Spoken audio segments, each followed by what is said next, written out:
শ্রীকৃষ্ণের উপদেশ আসলে শুধু ধর্মগ্রন্থের কথা না, মানুষের মনকে স্থির ও হালকা করার এক ধরনের মানসিক পথনির্দেশ। তার কথাগুলো শুনলে যে শান্তি লাগে, তার কারণ এগুলো জীবনের ভয়, দুশ্চিন্তা আর হতাশাকে ভেতর থেকে বদলাতে শেখায়। ১. ফলের চিন্তা কমাও, দুশ্চিন্তা কমবে। শ্রীকৃষ্ণ বলেছিলেন, মানুষ কাজের কারণে কষ্ট পায় না, ফল নিয়ে অতিরিক্ত ভাবার কারণে কষ্ট পায়। আমরা সাধারণত ভাবি, যদি না পারি, যদি খারাপ হয়, মানুষ কি বলবে? এই ভবিষ্যৎ ভয়েই মনকে অশান্ত করে। পয়েন্টার: কৃষ্ণের শিক্ষা, আজ তুমি যা করতে পারো সেটাই করো, ফল ভবিষ্যতের হাতে ছেড়ে দাও, তখন মন নিজে থেকেই হালকা হবে। ২. যা হচ্ছে সবই অস্থায়ী। তিনি বুঝিয়েছিলেন, সুখও থাকবে না, দুঃখও থাকবে না, সবই পরিবর্তনশীল। তুমি এখন যে সমস্যায় আছো সেটাই তোমার পুরো জীবন নয়। পয়েন্টার: মনে রেখো, এই সময়টাও কেটে যাবে। এই ভাবনাটা সত্যি মানুষের অস্থিরতা কমিয়ে দেয়। ৩. নিজের মনই সবচেয়ে বড় বন্ধু বা শত্রু। শ্রীকৃষ্ণ বলেন, মানুষকে বাইরের শত্রু হারায় না, হারায় নিজের মন। একই ঘটনা, একজন ভেঙে পড়ে, আরেকজন শক্ত হয়ে যায়। পার্থক্য শুধু চিন্তার ভেতরে।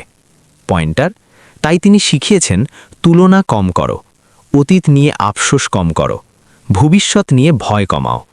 মনকে নিয়ন্ত্রণ করলে বাইরের পরিস্থিতি এত কষ্ট দেবে না। ৪. যা তোমার নিয়ন্ত্রণে নেই তা ছেড়ে দিতে শেখো। আমরা সবচেয়ে বেশি কষ্ট পাই যেগুলো আমরা বদলাতে পারি না, সেগুলো আঁকড়ে ধরে। পয়েন্টার: মানুষ, অতীত, ভাগ্য এগুলো সবসময় তোমার হাতে থাকবে না। কৃষ্ণের শিক্ষা, যা বদলাতে পারো চেষ্টা করো, যা পারো না মেনে নাও। এটা মানতে পারলেই ভেতরে অদ্ভুত শান্তি আসে। ৫.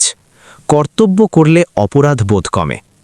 অনেক অশান্তির কারণ হলো, আমার করা উচিত ছিল, আমি ভুল করেছি। পয়েন্টার: শ্রীকৃষ্ণ অর্জুনকে বলেছিলেন, সঠিক মনে হওয়া কর্তব্য পালন করো, পালিয়ে যেও না। পয়েন্টার: যখন তুমি নিজের বিবেক অনুযায়ী কাজ করো, তখন ফল খারাপ হলেও মন খুব ভাঙে না। ৬. বিশ্বাস অর্থাৎ আস্থা ভয় কমায়। তিনি বলেছিলেন, ভয় আসে একাকিত্ব থেকে। যখন মনে হয় সব আমার ওপর, তখন মন কাঁপে। কিন্তু যদি মনে করো, আমি চেষ্টা করছি আর একটা বড় শক্তি আমার পাশে আছে, তখন ভেতরের ভয় অনেক কমে যায়। ডাল: ছোট করে কৃষ্ণের শান্তির সূত্র। কাজ করো, চিন্তা কমাও, সময় বদলাবে, ধৈর্য রাখো, মনকে শাসন করো, পরিস্থিতিকে না। সব কিছু নিয়ন্ত্রণ করতে হবে না, বিশ্বাস রাখো। আরও ধর্মীয় তথ্য জানতে চ্যানেলটি সাবস্ক্রাইব করো। হরে কৃষ্ণা।